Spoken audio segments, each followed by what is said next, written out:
سرکار دو عالم صلی اللہ علیہ وسلم نے ایک شخص کا ذکر کیا جو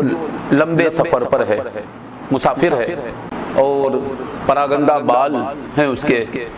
اور غبار آلود کپڑے ہیں اس کے، یعنی مجاہدانہ، زاہدانہ، عابدانہ حیات کے ساتھ ہے، اور وہ یمد یدیہ الی السماء، آسمان کی جانب اپنے ہاتھ پھیلائے ہوئے، یا ربی یا ربی ندا دے رہا ہے کہ اے میرے پروردگار، اے میرے پروردگار، دعا کر رہا ہے، مگر اس کا معاملہ دوسری طرف کیا ہے؟ وَمَطْعَمُهُ حَرَامٌ وَمَشْرَبُهُ حَرَامٌ، مگر اس کا کھانا حرام ہے اور پینا حرام ہے، اس کے ماکولات و مشروبات اور لباس اس کا حرام کمائی سے حاصل کیا ہوا ہے، وَغُذِيَ بِالْحَرَام، اور حرام سے غذا حاصل کیا ہوا ہے،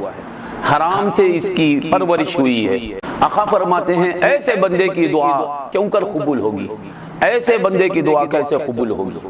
وہ حضور اکرم صلی اللہ علیہ وسلم کے ارشاد سے معلوم ہوا کہ دعا کی مقبولیت میں ایک بہت بڑی رکاوٹ ہے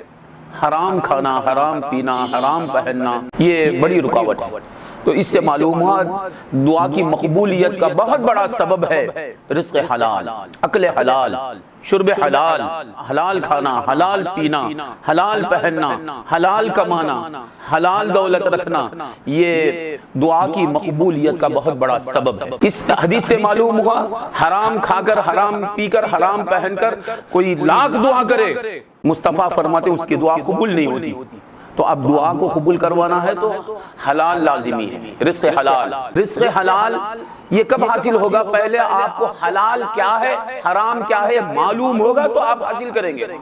تو معلوم کرنے کے لیے حلال کیا ہے، حرام کیا ہے، یہ علماء کی صحبت ضروری ہے، کیونکہ علماء کی صحبت میں آپ کو معلوم ہوتا ہے، علماء سے معلوم ہوتا ہے کہ یہ حلال ہے، یہ حرام، یہ بزنس، یہ بیوپار حلال ہے، یہ بیوپار حرام ہے۔ صحبت کب حاصل ہو سکتی ہے؟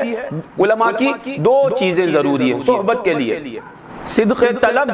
حسن ادب، یہ دو چیزوں کی ضرورت ہے، سچی طلب رہنا اور اچھا ادب رہنا۔ سچی طلب سے مراد یعنی تڑپ، علم کا شوق، ذوق، یہ دو چیزوں کی ضرورت ہے۔ اس کے لیے لازمی ہے خدا تعالیٰ کا فضل،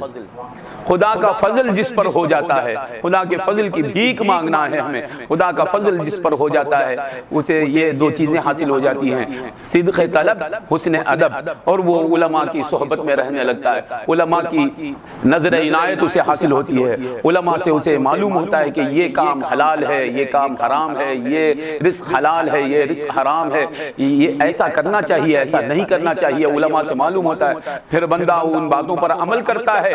حرام سے اجتناب کرتا ہے، حلال کو اختیار کرتا ہے، پھر اللہ کی بارگاہ میں ہاتھ اٹھاتا ہے، اللہ کو پکارتا ہے، اللہ اس کی دعا قبول فرما لیتا ہے۔